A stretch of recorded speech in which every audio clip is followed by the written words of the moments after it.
ಇಷ್ಟ ಆಯಿತು. ಮತ್ತು ಅವ್ರು ನನಗೆ ತುಂಬ ಫ್ಲೆಕ್ಸಿಬಿಲಿಟಿ ಕೊಟ್ಟರು. ಹೆಂಗೆ ಹೊಸ ಸೌಂಡು, ಹೊಸ ಎಲೆಕ್ಟ್ರಾನಿಕ್ ಮ್ಯೂಸಿಕ್ ಇಲ್ಲಾಂದರೆ guitar music, different genres cover ಮಾಡೋಕ್ಕೆ ಅವಕಾಶ ಕೊಟ್ಟರು. ನನಗದು ಇಷ್ಟ ಆಯಿತು ಆ ಪ್ರಾಸೆಸ್ಸು. ಮತ್ತು ನಾವು ಜಾಸ್ತಿ ರೆಫರೆನ್ಷಿಯಲ್ ಬೇಸಿಸಿಂದ ಜಾಸ್ತಿ ಕೆಲಸ ಮಾಡಲಿಲ್ಲ. ಅವರು ಸರ್ದೇ was liking my original music, originality ಬರಬೇಕು ಅಂತ ಜಾಸ್ತಿ ಹೇಳಿದ್ರು. ಸೊ ಅದು ಮ್ಯೂಸಿಕ್ ಡೈರೆಕ್ಷನಲ್ಲಿ it is very interesting process of, ಅಂದರೆ ಅವ್ರು ಸ್ಕ್ರಿಪ್ಟ್ ಕೊಡ್ತಾರೆ, ಆಮೇಲೆ ಸ್ಕ್ರಿಪ್ಟ್ ನೋಡಿ ನಾವು ಹೇಗೆ ಅದು ಮ್ಯೂಸಿಕಲಿ ಕೇಳ್ತೀವಿ ಅಂತ ಒಂದು ಎಕ್ಸಸೈಸ್ ಆಗುತ್ತೆ. ಅದು ನನಗೆ ತುಂಬ ಇಷ್ಟ ಆಯಿತು. ಮತ್ತು 2 ಹಾಡು ತುಂಬ ಮಜಾ ಬಂತು ಅಪ್ಪ ಜೊತೆ ಕೆಲಸ ಮಾಡೋಕ್ಕೆ. ಸ್ವಲ್ಪ ಚಾಲೆಂಜಿಂಗು ಇತ್ತು ಅವ್ರಿಗೆ, ಯಾಕಂದರೆ ಮೀಟರ್ ಸ್ವಲ್ಪ ಬೇರೆ ಇತ್ತು. ಸೊ ಅದು ಹಿಂದೆ ಮುಂದೆ ಸ್ವಲ್ಪ ಆಯಿತು, ಬಟ್ ಅವರು ತುಂಬ ಮಜಾ ಪಟ್ಟರು ಆ ಹಾಡು, ಈ 2 ಹಾಡಲ್ಲಿ. ಸೊ ನನಗೆ ಈ ಹೊಸ ಟೀಮಲ್ಲಿ ತುಂಬ ಫ್ಲೆಕ್ಸಿಬಿಲಿಟಿ ಮತ್ತು ಓಪನ್ನೆಸ್ ಫಾರ್ ನ್ಯೂ ಥಿಂಗ್ಸ್ ಅಂತ ಕೊಟ್ಟರು. ಸೊ ನನಗೆ ಅದು ತುಂಬ ಇಷ್ಟ ಆಯಿತು. ಸರಿ,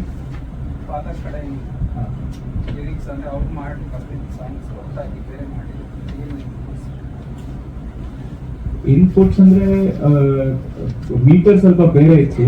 ಸೊ ಅವ್ರಿಗೆ ಸ್ವಲ್ಪ ಲೈನ್ಸ್ ಯೂಶಲಿ ಅವ್ರು ತುಂಬಾ ರೊಮ್ಯಾಂಟಿಕ್ ಹಾಡುಗಳು ಬರ್ತಿದ್ದಾರೆ, ತುಂಬಾ ರೊಮ್ಯಾಂಟಿಕ್ ಲವ್ ಸಾಂಗ್ಸ್ ಬರ್ತಿದ್ದಾರೆ. ಸೊ ಇದು ಸ್ವಲ್ಪ ಸಿಚುವೇಶನಲ್ ಆಗಿತ್ತು. ಸೊ ಅದಕ್ಕೆ ಅವ್ರಿಗೆ ಸ್ವಲ್ಪ ಚಾಲೆಂಜಿಂಗು ಇತ್ತು, ಬಟ್ ಅವರು ಸ್ವಲ್ಪ ಮಜಾ ಪಟ್ಟರು ಆ ಪ್ರಾಸೆಸ್ ಅಲ್ಲಿ. ಮತ್ತೆ ಜನರಿಗೂ ಸ್ವಲ್ಪ ಇಷ್ಟ ಆಯಿತು, ಅಂದ್ರೆ ಬೇರೆ ಸಿಚುವೇಶನ್ ಇತ್ತು other than love and romance. ಹೌದು.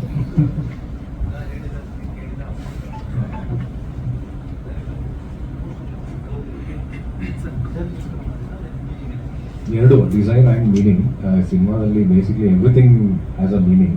ಕಲರ್ಸ್ ಸಿನಿಮಾ ನೋಡಿದಾಗ ಗೊತ್ತಾಗುತ್ತೆ, ಬಟ್ ಬೇಸಿಕ್ಲಿ 3 ಫೇಸಸ್ ಇದೆ ಸಿನಿಮಾದಲ್ಲಿ. ಅದನ್ನ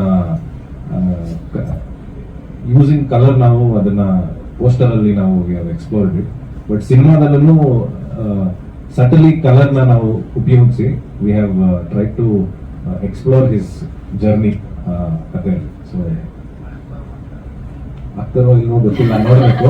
ಟ್ರಾನ್ಸ್ಫಾರ್ಮೇಶನ್ ಇದೆ, ಪ್ರಯತ್ನ ಇದೆ. From Keshava there is effort to transform, but ಅವ್ನು ಆಗ್ತಾರೋ ಇಲ್ವೋ ಗೊತ್ತಿಲ್ಲ, ಅದು ಸಿನಿಮಾ ನೋಡೋದು ಗೊತ್ತಾಗುತ್ತೆ.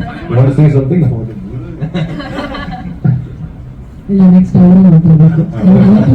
ನಿಮ್ಮ ಟ್ರಾನ್ಸ್ಫಾರ್ಮೇಶನ್ ಮಾತಾಡಿದ್ಮೇಲೆ ಮನೆ ಕರ್ಕೊಂಡ್ಬಿಟ್ಟು ಆಡಿಯೋ ಒಂದ್ಸಲ ನೀನ್ ಅನ್ಕೊಂಡ್ ಮಾತಾಡ್ದೆ ಅಂತ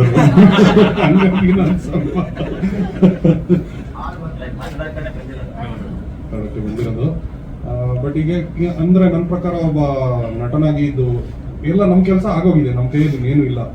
ಈಗ ಒಂದು ಚಿತ್ರ ಬಿಡಿಸ್ಬಿಟ್ಟು ಸರ್ ಇದು ನಾನು ಬಿಡಿಸಿರೋ ಚಿತ್ರ, ಇದು ಆಕ್ಚುಲಿ ಇದು ಹಿಂಗಿರತ್ತೆ ಅಂತ ಹೇಳ್ದಂಗೆ ಆಗ್ಬಿಡುತ್ತೆ.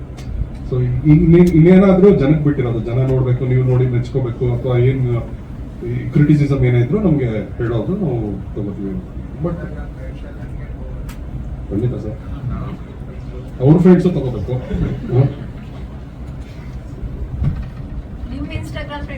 ಹೌದು, ನಿಮ್ಮ ಇನ್ಸ್ಟಾಗ್ರಾಮ್ ಫ್ರೆಂಡ್ಸು ನೀವು ಇನ್ಫ್ಲೂಯೆನ್ಸ್ ಮಾಡಬೇಕು ಸರ್.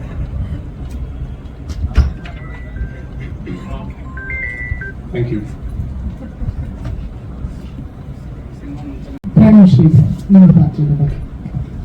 ನಮಸ್ಕಾರ, ನನ್ನ ಪ್ರಣವ್ ಶ್ರೀಧರ್ ಅಂತ. ಇದು ನನ್ನ ಫಸ್ಟ್ ಸಿನಿಮಾ ಥಿಯೇಟರ್ಲಿ ರಿಲೀಸ್ ಆಗ್ತಿರೋದು. ಫಸ್ಟ್ ಸಿನಿಮಾಗೆ ಇದಕ್ಕಿಂತ ಒಳ್ಳೆ ಟೀಮ್ ನಾನು ಕೇಳಕ್ ಸಾಧ್ಯನೇ ಇರ್ತಿರ್ಲಿಲ್ಲ. ಬಿಕಾಸ್ ದ ಡೈರೆಕ್ಟರ್ ಸಹದೇವ್ ತುಂಬಾನೇ ಫ್ರೀಡಮ್ ಕೊಟ್ಟರು ಟು ಡಿಸೈನ್ ದ ಕ್ಯಾರೆಕ್ಟರ್. ನನಗೆ ನನ್ನ ಕ್ಯಾರೆಕ್ಟರ್ಗೆ ಯಾವ ತರ ಬೇಕೋ ಆ ತರ ಕಾಸ್ಟ್ಯೂಮ್ಸ್ ಆಗಲಿ, ಲುಕ್ ಆಗಲಿ, ಅಂಡ್ ಸ್ವಲ್ಪ ರಿಯಲ್ ಲೈಫ್ ರೆಫರೆನ್ಸಸ್ ಕೂಡ ಇಟ್ಕೊಂಡಿದ್ವಿ ಈ ಕ್ಯಾರೆಕ್ಟರ್ನ ಯಾವ್ದ್ರ ಮೇಲೆ ಬೇಸ್ ಮಾಡಬೇಕು ಅಂತ. ಸೊ ತುಂಬಾನೇ ಚಾಲೆಂಜಿಂಗ್ ಆಗಿತ್ತು, ಬಟ್ ತುಂಬಾ ಮಜಾ ಆಯ್ತು ಈ ಫಿಲಮ್ ಮಾಡೋದು. And moreover with the actors, Bharath ಆಗ್ಲಿ, ವಿನೋದ್, ಸತೀಶ್, ಇವರೆಲ್ಲರೂ ತುಂಬಾ ಥಿಯೇಟರ್ ಅಲ್ಲಿ ವೆರಿ ಪ್ರಾಮಿನೆಂಟ್ ಫಿಗರ್ಸ್. ಸೊ ಅವ್ರ ಜೊತೆ ನಾನು ಸೀನ್ ವರ್ಕ್ ಮಾಡೋದು, ಇಲ್ಲ ಆಫ್ ಸ್ಕ್ರೀನ್ ಅಲ್ಲಿ ನಾವು ಮಾತಾಡೋದು ಆಕ್ಟಿಂಗ್ ಬಗ್ಗೆ. ಅಂಡ್ ಸೊ ತುಂಬಾ ಕಲಿಯೋದಕ್ಕೆ I've learned a lot in this film actually. So thank you so much.